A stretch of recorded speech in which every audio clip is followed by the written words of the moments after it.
Azamgarh police और प्रशासन ने सिविल डिफेंस के साथ मिलकर रिजर्व पुलिस लाइन में मॉक ड्रिल का आयोजन किया। इस अभ्यास में मंडलायुक्त विवेक कुमार, पुलिस उप महानिरीक्षक सुनील कुमार और वरिष्ठ पुलिस अधीक्षक हेमराज मीना उपस्थित रहे। मॉक ड्रिल का मुख्य उद्देश्य आपात स्थिति में नागरिक सुरक्षा और जागरूकता बढ़ाना था। इस अभ्यास में पुलिस विभाग के साथ साथ प्रशासन, स्वास्थ्य विभाग, एनसीसी, सिविल डिफेंस, आपूर्ति विभाग और अन्य सहयोगी एजेंसियों ने भाग लिया। मॉक ड्रिल के दौरान ब्लैकआउट की स्थिति का अभ्यास किया गया। इस दौरान सभी नगरवासियों से सतर्क रहने की अपील की गई। लोगों को सलाह दी गई कि वो सामूहिक रूप से इकट्ठा न हो या भीड़ न लगाएं, सरकारी निर्देशों की अनदेखी न करें। मॉक ड्रिल के माध्यम से आपात स्थिति में तैयारी और प्रतिक्रिया का अभ्यास किया गया। इससे नागरिकों को आपात स्थिति में सुरक्षित रहने और सही तरीके की प्रतिक्रिया करने के बारे में जागरूक किया जा सकता है। आजमगढ़ से जिला संवाददाता नासिर हुसैन की report, star Bharat news 24। Police line में मॉक ड्रिल किया गया है, क्या क्या चीजों पे फोकस किया गया सर? देखिए, आप सभी को जानकारी है, आज पूरे प्रदेश में सभी जनपदों में मॉक ड्रिल किया गया, जिसमें एयर स्ट्राइक होने पर किस तरह की इमरजेंसी क्रिएट होती है, क्या क्या प्रिकॉशंस सभी को लेने होते हैं, इसी के बारे में आज यहाँ पे पुलिस लाइन में मॉक ड्रिल का आयोजन किया गया था, जिसमें हमारी फायर सर्विस की जो टीमें हैं उनके द्वारा, इसके अलावा जो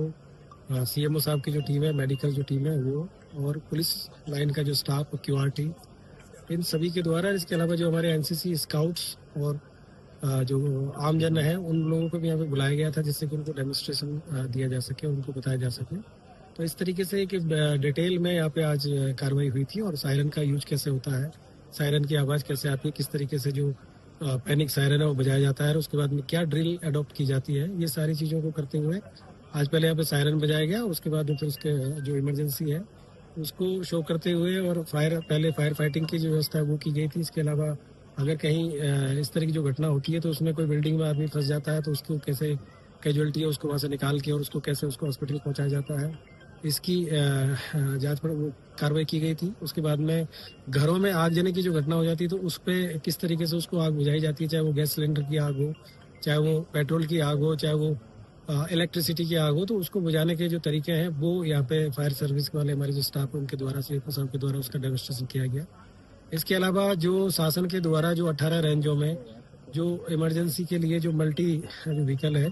वो प्रोवाइड कराया गया, तो उसके जितने भी इक्विपमेंट्स थे उन सभी का डेमोन्स्ट्रेशन भी किया गया और उनके बारे में सबको जानकारी भी दी गई। और यूपी 112 की जो हमारी जो गाड़ियां हैं उनमें क्या क्या फैसिलिटीज है, कैसे वो फर्स्ट एड बॉक्स उनके पास में होता है और क्या क्या चीज़ें होती है, सीसीटीवी कैमरे उनके पास में है, तो इन सभी का एक पूरा एक यहाँ पे किया गया था। और इसके साथ ही साथ जो हमारा ड्रोन कैमरा है उसका इमरजेंसी के टाइम पे हम क्या कैसे उसका हम यूज करेंगे, इसकी भी हम लोगों ने आज यहाँ पे डेमोन्स्ट्रेट किया गया। तो ये पूरी जो मॉक ड्रिल थी,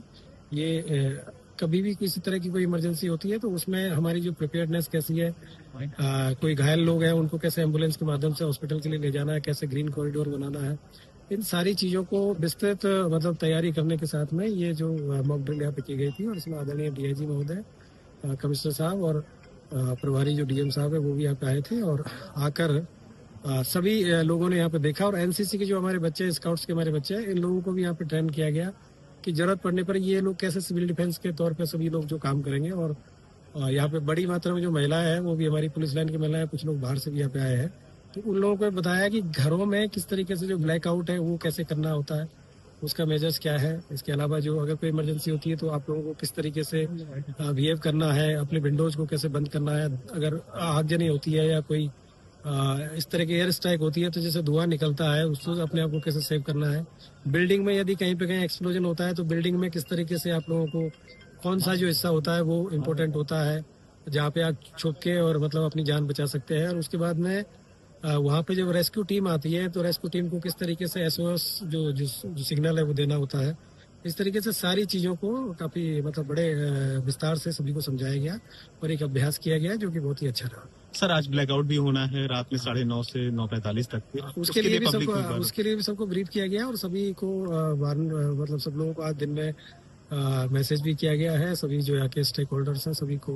उनसे बातचीत भी की गई है। तो 9:30 से लेके और 9:45 मतलब 9:30 से लेके 9:45 के बीच में एक ब्लैकआउट का अभ्यास भी पूरे जो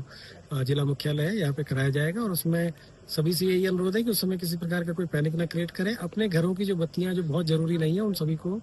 बंद कर दें, विशेष तौर से जो बाहर जो जली रहती हैं पर्दे अपने बंद कर लें, खिड़कियां अपनी बंद कर लें।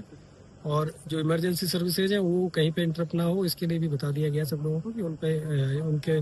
बाहर की लाइटें सिर्फ बंद करें, बाकी जो इमरजेंसी सर्विसेज है, हॉस्पिटल्स हैं और अन्य कहीं जो इस तरह के जो कार्य चल रहे हैं, तो उस पर कहीं पे किसी प्रकार का इन चीज़ों को फॉलो नहीं करना है। लेकिन बाकी जो रोड लाइट्स हैं, घरों के बाहर की जो लाइट्स हैं और जो भी इस तरह की जो लाइट है, उन सबको बंद करना है, जिससे कि एक हम लोगों को इसका भी अभ्यास हो सके कि ब्लैकआउट करना है तो कैसा रहेगा, और उसकी हम ड्रोन कैमरा के माध्यम से फोटोग्राफी भी कराएंगे, जिससे कि ऊपर से कैसा दिखता है और एयर स्ट्राइक होती है तो उसका क्या बेनिफिट होता है अगर ब्लैकआउट करने का। इन सारी चीज़ों का भी अध्ययन इसमें किया जाएगा। ठीक है सर।